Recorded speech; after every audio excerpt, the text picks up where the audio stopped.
And it's spinning. You're live. Hello, and welcome to our 2024 Diverse Perspectives in Digital Media and Design Speaker Series. To paraphrase James Baldwin, nothing can be changed until it is faced. This is certainly true of the inequities that have historically shaped the entertainment industry, both on screen and behind the scenes. We would like to begin today's event by acknowledging the land on which we gather here in Storrs, Connecticut, that it is the territory of the Mohegan, Mashantucket Pequot, Eastern Pequot, Schaghticoke, Golden Hill Pagusset, Nipmuc, and Lenape peoples, who have stewarded this land throughout the generations. We thank them for their strength and resilience in protecting this land and aspire to uphold our responsibilities according to their example. Today's event, celebrating and documenting Black girlhood across the African diaspora, will feature a discussion with our guest, Claudia Owusu, followed by a question and answer featuring questions from not only our co-hosts, but also our virtual audience. And so, virtual audience, please take advantage of the YouTube chat box to submit your questions for our guest, which we will try to answer during the discussion. I'm Clarissa Seglio, a U.S. cultural historian trained in the interdisciplinary field of American Studies, and I work at the intersections of museum studies, public history, and digital humanities. Our digital media and design department is a young one, founded in 2013, and it has rapidly grown to over 350 undergraduate and graduate students and a full-time faculty of 25. We have 7 undergraduate concentrations across the full digital media spectrum: film production, animation, interactivity, business, and the humanities at both our Storrs and Stanford campuses. In our department, we value and celebrate our students' diverse backgrounds, and we support their development as individuals and as professional media creators. Now in its 4th year, the Diverse Perspectives in Digital Media and Design Speaker Series is one celebration of these shared values. I am fortunate to be joined this evening by our co-hosts, Milan Pringer and Hayden Kerr. Milan Pringer is an aspiring creative concentrating on film and editing. Her passions are the art of storytelling and impacting audiences on a big level. Her work ranges from post-production to film editing. Hello, Milan. Hello, thank you for having me. And Hayden Kerr, a senior in DMD with a concentration in web development. His passion is delicately combining design and code to create visually appealing, interactive projects that spark curiosity and joy. Most notably, Hayden is polishing his senior project that consists of an interactive exhibit that aims to introduce children to the wonders of the solar system, something we recently saw with the eclipse, through 2D and 3D representations of the planets. Thank you so much. I'm excited to be here. And it is certainly my pleasure to now introduce tonight's guest, Claudia Owusu, a Ghanaian writer and filmmaker whose work divulges the nuances of Black girlhood through a personal and collective lens. Her writing has appeared or is forthcoming in the Indianapolis Review, Vogue, Narrative Northwest, Akoroko, and Brittle Paper. Her films have been screened internationally at Aesthetica, the New York African Film Festival, Urban World, and Black Star Fest. She was shortlisted for the 2023 Bernardine Evaristo Prize in African Poetry and is currently an MFA candidate in creative nonfiction at The Ohio State University. Our conversation today will delve into the origins of the short documentary Ampe, Leap into the Sky, Black Girl, and how the mission behind the film has continued to grow. Welcome, Claudia. Thank you for having me. Those of us here at UConn were fortunate earlier this week to have an on-campus screening of the documentary. So to give you, our online audience who may not yet have seen the film, and we encourage you to seek it out, a sense of its subject and style, we'll now share the trailer. So give me a moment to screen share and bring that up online.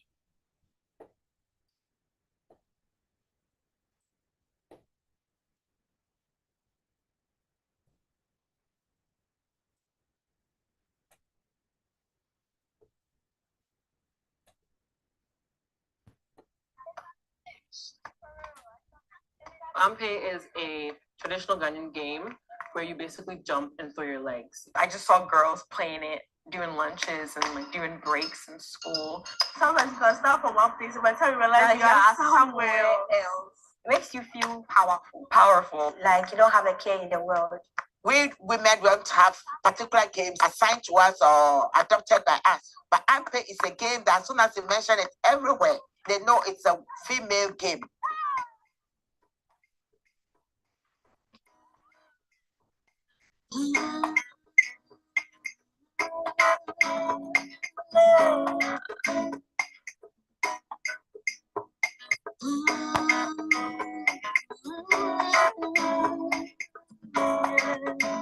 My body you the kind, and time's the one we begin.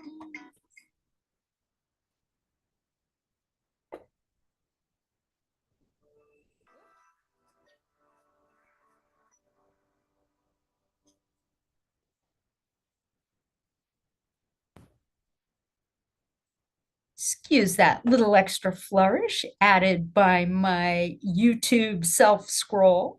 But now I'd like to turn it over to our co-hosts so that we can really dig in together, both on screen and behind the scenes, into not only Ampe, Jump into the Sky, Black Girl, but also our creator, Claudia's career.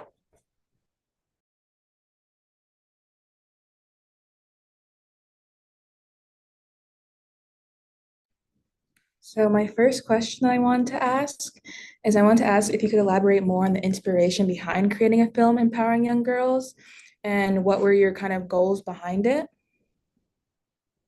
Yeah, first and foremost, thank you for having me. I'm really excited to be in conversation with you both. A little background on the film.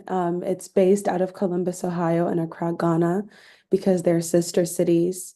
And my co-director is one of my longtime friends, Ife Oluwamuyide.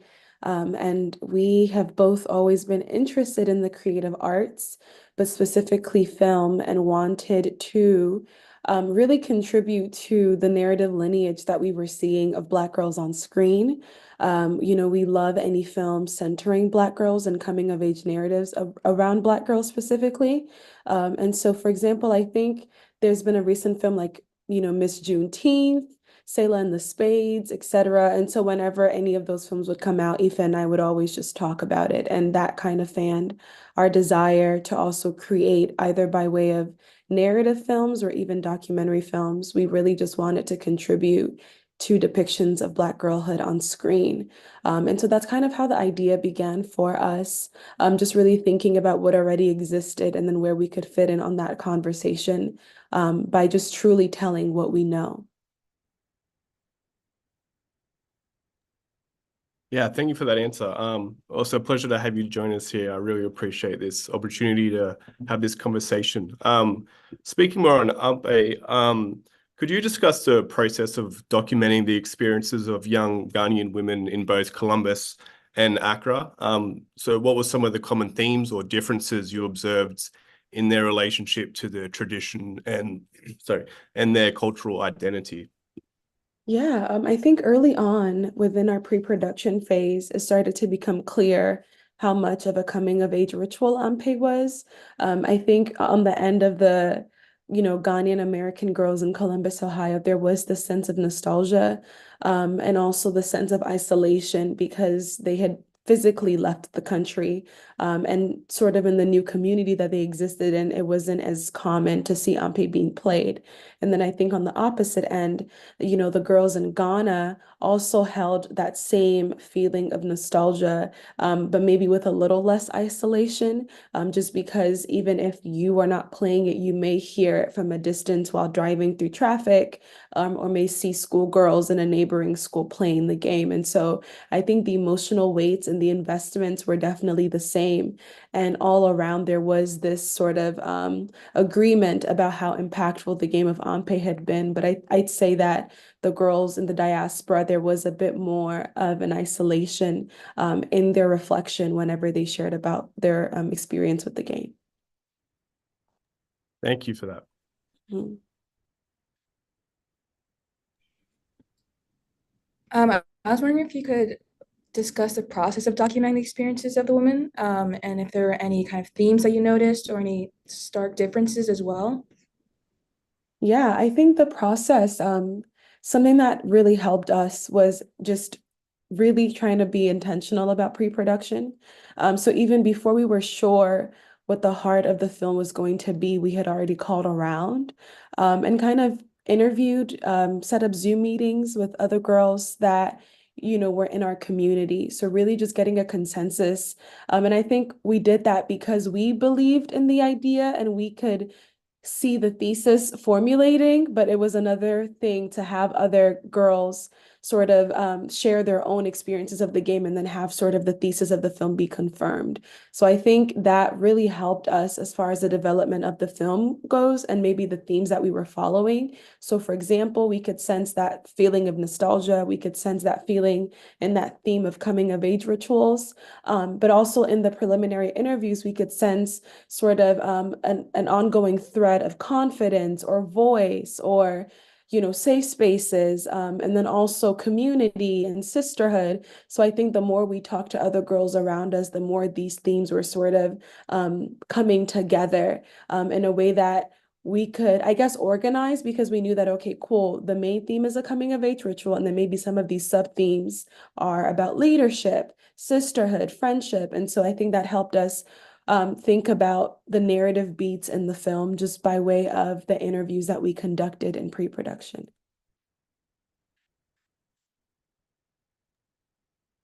So I know you mentioned just some like sub themes there.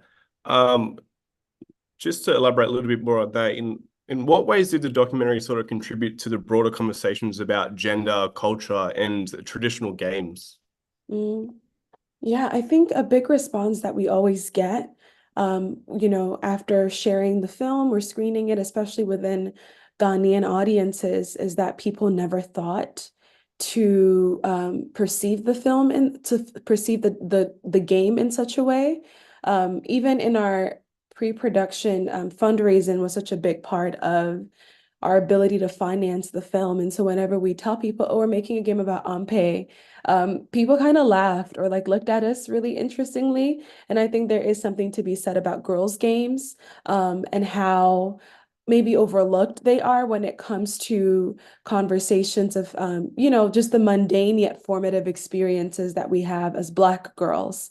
And so a lot of the times, I think when it came to talking about the game and the fact that the game is inherently for Ghanaian girls and for Black girls in the diaspora, people were a bit doubtful about, I guess, its narrative heft or or the levity that it had in narrative. But I think as we kept pushing and doing the interviews, it was so clear and so evident. And so I think we've been really excited to be able to help people view the game in a different way, even the girls who play it as well. For example, at UConn last night, one of the girls, she's Ghanaian and had shared that she grown up playing Ampe, but she had never thought about it in such a way of like leadership or friendship or sisterhood. So being able to sort of shine a new lens on the game, I think. And then also in the film, there are two central figures, two women, the president of the Women's Sports Association of Ghana, who is really working to make Ampe into an official sport.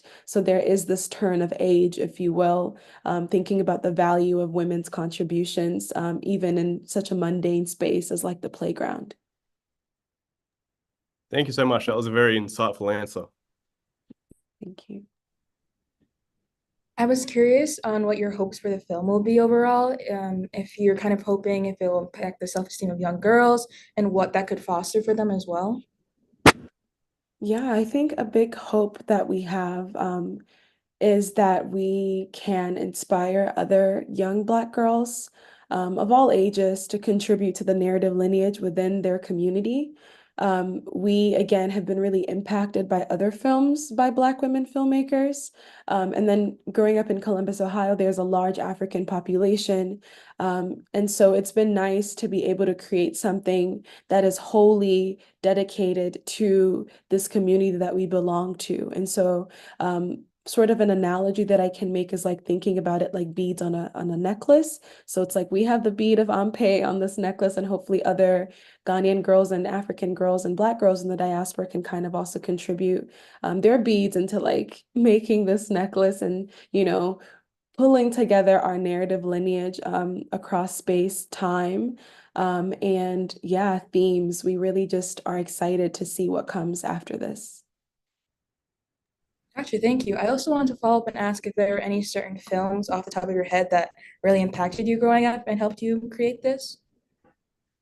Yeah, I think there are a lot of films and maybe poems. I also consider myself a writer.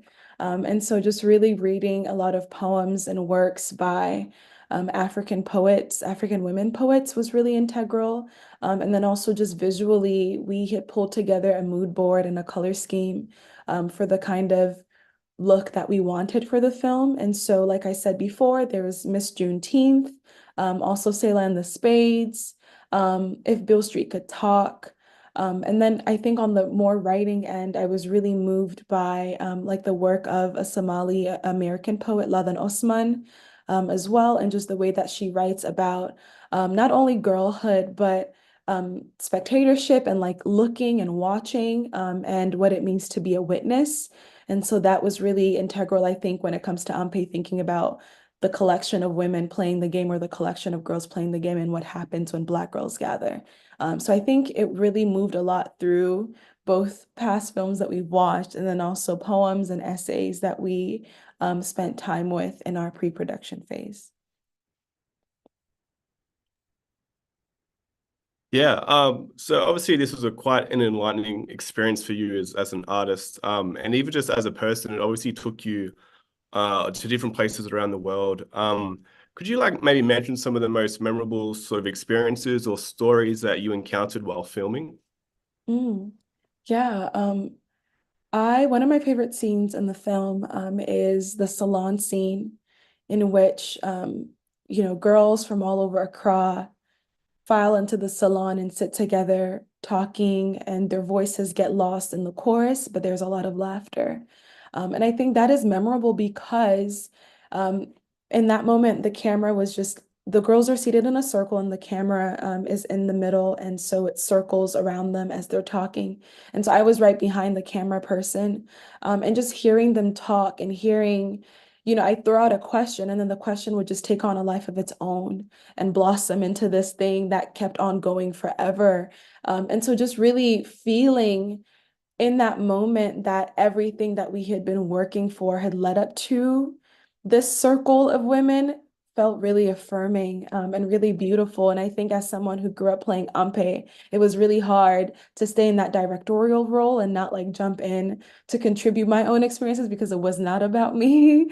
But I think, yeah, just any moment in which we could just really feel the spirit of friendship in the room, and just the connection between the girls because they didn't really even know each other prior to shooting.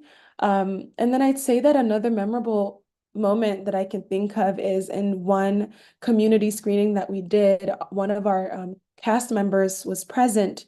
And so the question from the audience was, at what age do girls stop playing Ampe? And she had responded that you never really stop playing Ampe, you just need someone to invite you.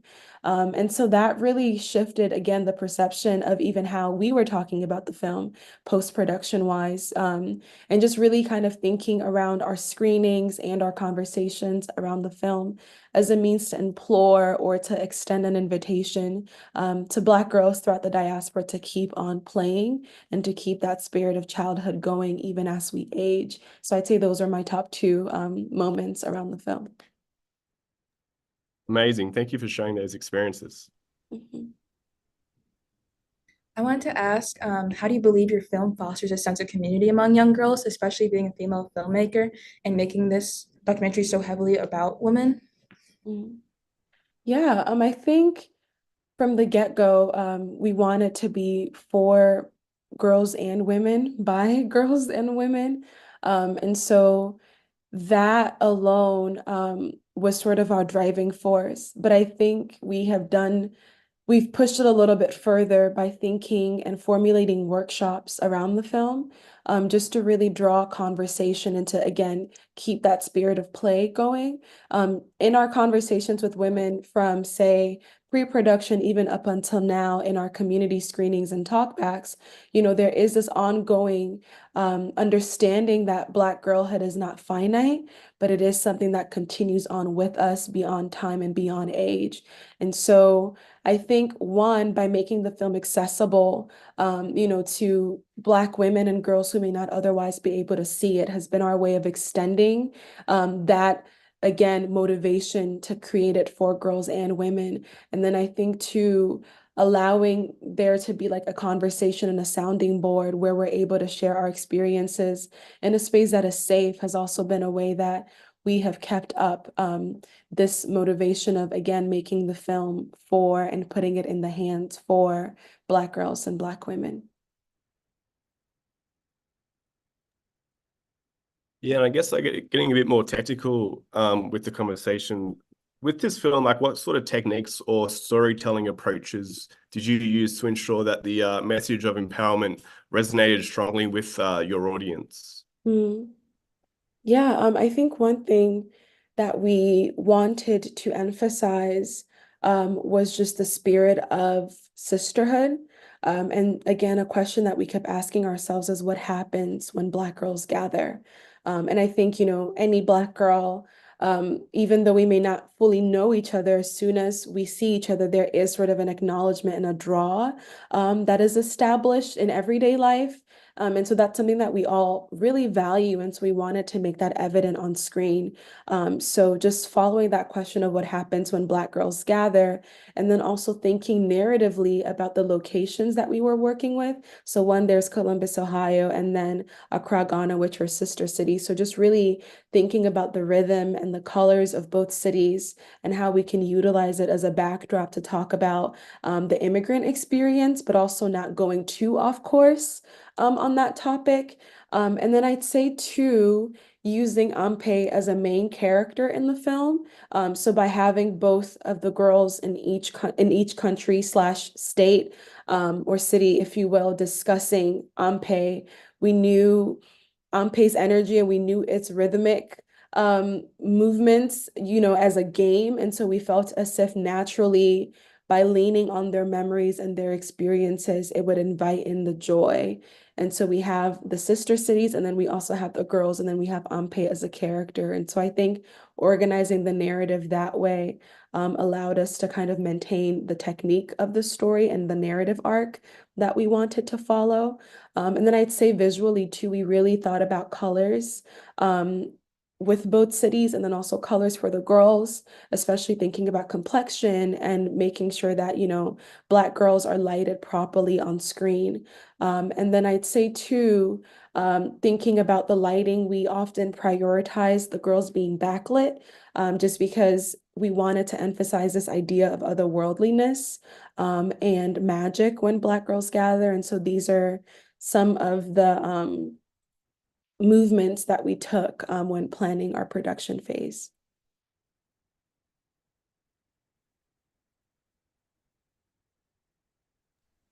I wanted to ask, how did the initial feedback on your 15-minute short documentary kind of shape the direction of your project and what you'd hoped it would turn into from where you started? Mm. Yeah, so Aoife and I, we shot the project ourselves at first.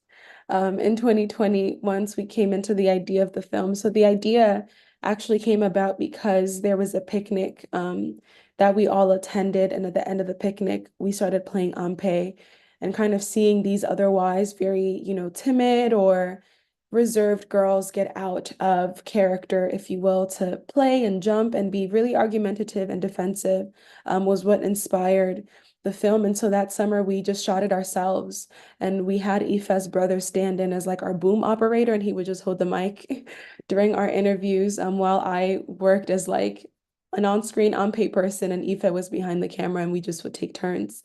And so once we were able to finish that first edit, we sent it around to friends and, other people that we love. And there was just a desire for more. And they had a lot of questions. And so I think that the fact that they came back with so many questions for us really was the turning point of, okay, I think there's something here if people are this invested. And we were invested ourselves too, but I think it was another thing to have an audience responding to us in that way. And so thinking about how to make it clear the themes that we were navigating in the game.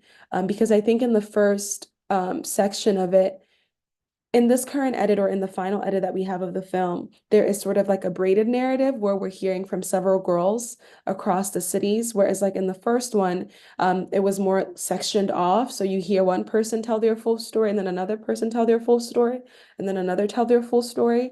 And so I think that made it a little bit awkward also with the transitions, and maybe a little bit jarring. And so I think hearing from the feedback allowed us to see that we needed to give each girl more time. And more than that, we needed to sort of braid their narratives and push them closer to each other so that our audiences could make those associative leaps as to what the significance of Ampe is throughout the diaspora. And so that's a way that I think feedback shifted our final result. And then I'd also say that because we knew that we wanted to go the festival route with the film, we knew that we had to kind of maintain a certain length. And so as we submitted to festivals, we kind of decided on a shorter film as opposed to what we were aiming for in the beginning, because it is a program that festivals conduct. And so it can be difficult to sell or to push a film that is like 30 plus minutes. And so we kind of decided on an 18-minute edit, which felt like the best thing for the film. I think it made it not only succinct, but allowed us to talk about the important points without going too far off on certain tangents. So this is how I think feedback has been integral to our process as filmmakers, especially regarding this film. Thanks for that. This question's a bit multifaceted, so I might break it down into two. Firstly, congratulations with its acceptance into film festivals like Indie Memphis and Film Africa. Could you comment on like the significance and what this recognition means for the broader conversation on empowering female voices in cinema? Yes, absolutely. I think especially with spaces like Indie Memphis, Film Africa, or even Black Star, and also the New York African Film Festival, those are inherently Black spaces, and also African spaces. And so thinking about their ability, because a lot of our funding for the film actually came from the Black Star Pitch Fund. And so just really being able to be affirmed financially by Black Star did a whole lot for our confidence regarding the film. Because prior to that, even though we were going to make the film anyway, it did feel as if we were existing isolated from a wider film community. And so really being affirmed and trusted, with their approval, with their funding was really integral to pushing us and also supporting us in our production. And so I think that gave us the opportunity to not only think of ourselves as filmmakers, but also as cultural contributors. Especially because with the New York African Film Festival, it is championed, by Mahin Bonetti, who is just such an integral part of African cinema in the US. And so thinking about just the platform that she has built, and then also our film being screened there, was a moment in which we felt that we had quote unquote made it, or at least we were getting closer to our goal, which is that we want to keep contributing to this narrative lineage. And so, yeah, I think it's a journey that Aoife and I are both on individually and collectively, but our goal is to just keep bridging the gap of stories concerning Black women and African women in the diaspora. Thank you. That was a great answer. And there was a little bit more to this question. I'll just go ahead and ask. Could you also share some insights into how your work has been received by audiences from different cultural backgrounds, and how has that recognition sort of influenced your artistic journey and future aspirations? I think one thing that really stands out, so we've had screenings with Africans in the audience, Ghanaians in the audience, and then also, just African American women and girls in the audience as well. And so I have really been moved by the overlaps that have been brought up in conversation, especially when, African American girls and women, or Black women and girls, are in the audience, and they see connections with like hand games or hopscotch or double dutch. And then we get to see the nuance of our experiences, even though we are in a way separated by culture and nationality. So I think overall, seeing the overlap has been really touching and healing for a lot of us. People have teared up in the audience. Aoife and I have teared up as well whenever we watch it and kind of see the response that our audience has. And then I think too, with maybe even Ghanaian girls who are now getting to see the film in a different light, that has also felt really edifying for us. And then also just African girls who grew up playing the game, but maybe by a different name, has also blown our minds by like our connectivity, because it's so interesting. Even last night at UConn, there was a student from Malawi who had talked to me afterwards, was like, oh, we play this game, but we call it something else. And I had never even thought about Malawi. We knew, Aoife and I, we knew about Nigeria, we knew about Senegal. And then also like on social media, people will comment. Sometimes someone from Angola was like, oh, we didn't know that you guys play this game in Ghana. And so there is this ongoing thread of connectivity despite place or time, that is really, I think, if anything, speaking to just the bond of Black girlhood, and our innovation and our creativity, when thinking about how something can be so similar and yet different based on our own kind of like creative inventions around the game. Thank you so much. I love that it's grown into this way that people can continue to connect even after the film's been released, and that was awesome. Thank you. Thank you. Yeah, noting in your bio, I noticed that you mentioned your favorite song was Bins by Solange. It definitely suggests a connection to music as a source of inspiration. I wanted to know, how does music influence your creative process? And are there any specific artists or genres that inspires your work? Yeah, I love music. And I will say that for Ampe, there's a song in the credits called Good Old Days by Queba, who is a Ghanaian artist. And I heard that song maybe some years ago in 2018. And so as soon as we confirmed that we were doing this project, Aoife and I were so persistent about reaching out to her in order to get the song.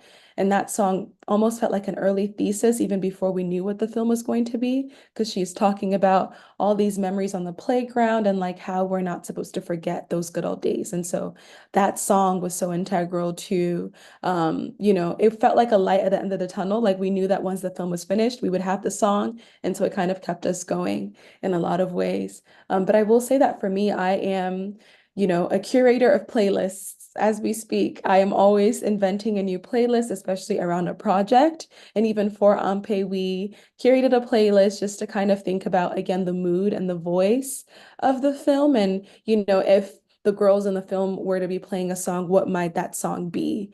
And so kind of just thinking about who our subjects were, what they loved, maybe what they didn't love, maybe what songs they had listened to as girls versus maybe the primary school age girls, what songs they're listening to now, and maybe even trying to pave a journey of Black girlhood through music. And so, for example, a song like Bins is talking about being carefree. It's talking about sort of like making one's own choices, and taking up space in a vehicle on a highway. And there's just something about that careless abandon that speaks to me and is a part of my ongoing sense of self as a Black woman filmmaker and a Black woman artist. And so, yeah, I think music, especially thinking about how rhythmic Ampe is, that went a lot into our scoring of the film. So for example, we were taking a lot of inspiration from like high life music, which is really, important in Ghanaian culture. And then also there is a moment in the film in which we turn to the older women, and we had a sample of a mutual friend's grandmother's voice in the background of the score at that timestamp in the film. So just thinking about the collective layering of like women's voices and the musicality of the game of Ampe and also High Life was just like a adding to all the textures that we wanted to explore in the film. Okay, I'm going to take it back a little bit. I think we somehow skipped this question at the start. But so what factors influenced your decision to even pursue a career as a writer, a filmmaker? I know you mentioned Juneteenth before as a film that inspired you. Were there any other particular films or moments that inspired you along this path? Mhm. Yeah, I think for me, I've always been a writer first. Just when I first came to the US from America, at 10, reading was one of the spaces that I felt safest, and a space where I could invent and think up characters and think around myself in the space that I was occupying in middle school, right? And middle school can be so harsh. So that was like a space of safety for me, reading and writing. But I think film didn't come in until undergrad. And with that, around the time I had applied for an internship at the New York African Film Festival. And I had done that because I was really looking for narratives of not only African immigrants in the US, but just thinking about the experiences of Black women, in all our identities, and how we take up space. And so I think just by being at the New York African Film Festival and just seeing how kind Mahin Bonetti, again, the organizer of the festival was, it really had an impact on me. And then simultaneously in my undergrad, there was an undergraduate grant that I had applied for, that really required a visual project. And I didn't even know what that really even looked like for me, but I did it anyway, because I wanted to try something new. And so I think just by way of, having other Black women who trusted and believed and encouraged me, has been really influential to shaping not only my career, but also my ability to experiment and to move into new waters. And so right now, like I definitely wholly identify as a writer and a filmmaker, but I think that wouldn't have been possible without the New York African Film Festival or without that undergraduate grant that I applied for. I noted how you're a writer and a poet as well. As someone shortlisted for the 2023 Bernardine Evaristo Prize in African Poetry, how does poetry express your experiences and perspectives, especially with the context of your background and your gender as well? Mm. Yeah, I love that question. I think poetry really colors the lens through which I see the world. And then, I think in film, poetry allows for me to think about the image. Because I mean, in writing, you're working with a lot of, similes and metaphors, etc.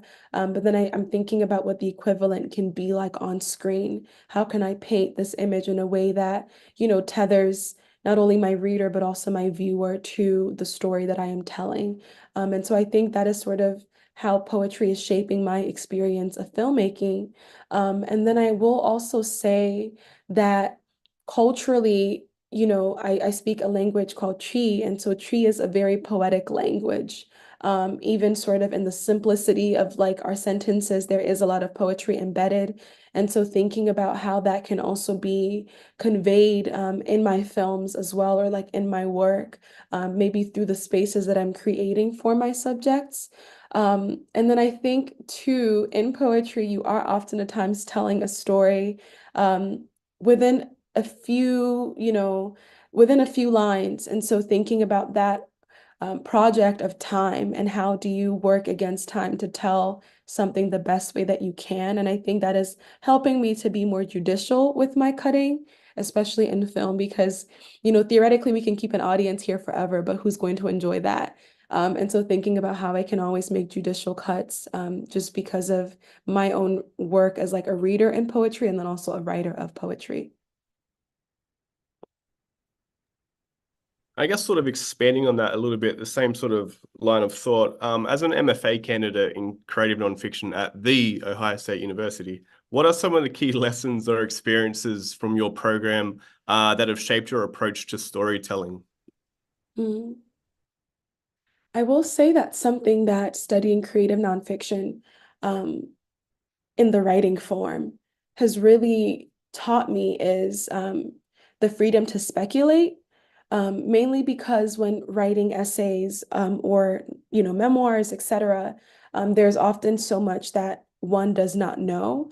And so the permission to admit what you don't know on the page, I think has, I guess, shifted my approach into nonfiction in a way that I'm still processing.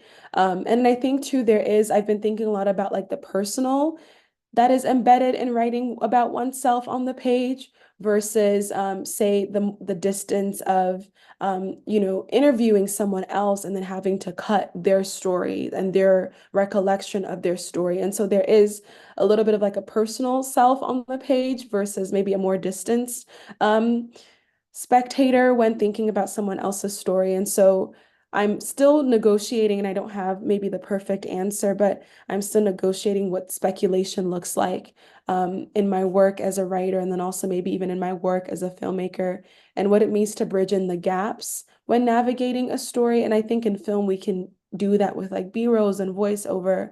And then I'm sensing that in writing, we can do that by just admitting the things that we don't know and speculating around maybe like what the possibilities look like when we don't know something. Yeah, so that's kind of how I've been thinking about it. Being a writer and a storyteller, how do you envision continuing to create spaces for Black girls and women to share their experiences and contribute to the overall narrative kind of story for their communities? Yeah, I think that I have been really interested in, again, this idea of speculation and how to bring into light the stories that may not otherwise be told. And really doing that by turning inward first. And with that, which is to say that I'm looking at the women that surround me. And I think narrowing that lens and being as specific as possible by telling the stories and the experiences of my friends, my sisters, my mother, my aunts. I am sensing that the more specific, the more universal storytelling is. And so by honoring their stories, by giving them space on the page to share about what they've lived through, what their joys and heartbreaks look like, I think I am hoping to continue in this wider work of the collective experiences of girls and women. I'm really interested, of course, like in my personal lens, but I'm even more excited about like a collective lens of what we have lived through, what we have survived, what we are celebrating, what we are loving, and what we are hating, all on the page and then also all on the screen. Just circling back to Ampe, you mentioned in an interview with OK Africa briefly that you couldn't get to travel to Ghana on faith alone. You had to rely on some funding at some point. Given the rarity of mainstream films dedicated solely to Black girl joy, what challenges did you encounter in trying to like sell the story, and how did you overcome them? Yeah, I think oftentimes there isn't a lot of funding for Black filmmakers. And so having to overcome our own inexperience and not letting that prevent us from giving a push forward to this thing that we believed in, even if other people were saying no. And so it really took us some time to be able to figure out what exactly an application needed. And now, like, we're always talking about how to make our experiences in grant applications more accessible to other young filmmakers. But yeah, so not feeling as if we really had direction on, okay, how do you apply for a grant? What does that look like? And then also there aren't a lot of grants specified for, Black women artists or the narratives and stories of Black women artists. And so really having to put matters into our own hands and think about how can we create this project. And that's how a fundraiser came in. And then often at times too, we had to just turn towards some women-led organizations or nonprofits that we knew of, and thinking about smaller grants and how we can apply for that, and then kind of add that all into our overall income for the film. And then I'd also say that just really getting feedback, allowing ourselves to get feedback from people of different experience levels that we knew in our community, and asking for other people to connect us with their network as well. That was a challenge, but I think once people maybe opened the door, it became a lot easier. And then I'd also say that a challenge that we had, especially on the Ghana front of things, would just be investing our own money, and just really making sure that we were dedicating time into the film with the knowledge that payment or success may not come. And so having to deal with sort of that emotional and also mental agreement that, okay, cool, we're taking this risk, but it may not actually turn into anything, but we will try, I think was something that we had to internally figure out as we worked on the film. So obviously you and Aoife worked very hard collaborating on this project. I was wondering if there's any key insights you have about the importance of collaboration and how that can impact a film. Yeah, I think the importance of collaboration really is grounded upon just the shared vision and agreement. I've been really understanding friendship as a practice of agreement. And so Ife and I, we easily agree. And then if maybe there's anything that we need to talk about, we do. And there's a lot of care that we give towards each other. Just because one, at the times in which we were working on the film, we were students / working, and there was a lot happening in our lives. And so really being able to lead with care, I think, is one key point of collaboration. And then I think secondly, too, having a shared vision and a shared conviction. We both felt really the importance of the story that we wanted to tell, and we agreed about the importance of the story that we wanted to tell. And so that allowed us to encourage each other and then also defend the story, especially when working with a larger crew, and maybe having to, keep them on task as far as like how we wanted the project to go. Because when you are working with a larger crew, people mean well, but they may suggest things that may not necessarily align with what you have in mind. And so really having to understand that, okay, how can we take up the space of a director on this set, because this is our set, as like two young Black girls, right, surrounded by like maybe male crew members, etc. And so I think having each other's back in that way, we were able to cover any oversights, and really just make sure that our communication was clear. And I think that is, again, just to reiterate, as far as collaboration goes, really making sure that you both have the same convictions and that you're both taking care, not only in how you're communicating, but also how you're communicating with each other, and also concerning the project with external team members as well. I'm amazed by the range and complexity of topics that through Milan and Hayden's questions and your answers, Claudia, that we've touched on in an hour that has flown by much more quickly than I could imagine. To give you the final words before I do our traditional ending statements, what advice might you give young creatives, whether they're fortunate to be in a school program or they're working outside a program? What would your advice to these aspiring storytellers be based on the journeys that you've taken? Yeah, I think my key advice would be to do it anyway. I think often at times we feel as if we need to reach a certain level of accomplishment or skill in order to begin a project. But I think really starting, even in the awkward stages or even in the moments where we feel as if we don't have all the answers, is really integral, because I honestly don't think that the film would have ever been made, if Aoife and I had not just grabbed our film cameras to shoot and chase our friends around in the summer of 2020. And I don't think that it would have been what it was if it wasn't for Aoife's brother standing in as our boom operator throughout those hot summer days. And so I think just starting, even if you don't know what the end is, and not waiting for, a couple of years in which you are more aware or skilled or successful, but just really working through the moments of inexperience.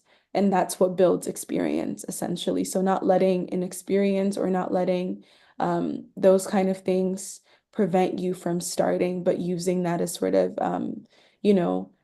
I guess, something to flame your curiosity and to just push forward as you're creating, as you are thinking, as you are experimenting. Yeah. Well, I think that that's the perfect note of realistic encouragement and inspiration on which to conclude this event. I want to thank you, Claudia Owusu, for your candid, authentic, and generous sharing with us this evening. And also thank you to our co-hosts, Milan and Hayden, and to Sabrina Clemens, our event producer behind the scenes. Everyone is invited to join us again next week, Wednesday, April 17, at 5:30 p.m. for our next diverse perspective speaker, Rachel Williams, artist, scholar, and dean of liberal arts at the UNC School for the Arts in Winston-Salem, North Carolina. Check out our entire lineup in our Diverse Perspectives in Digital Media and Design 2024 speaker series at UConn, at dmd.uconn.edu/diverse. And don't forget to subscribe to us here on YouTube and to follow our other social media channels at UConn DMD to see all of our department's great content. Thanks to our students and to everyone who worked together to produce this event. And thank you too to our virtual audience for joining us today. I hope that all of you are as inspired about Claudia and Aoife's work and Claudia's insights as we are here in this Zoom room. There is work to be done, but if we continue to mentor and inspire our young creatives, together we can change this digital world for the better. Thank you again, and good night.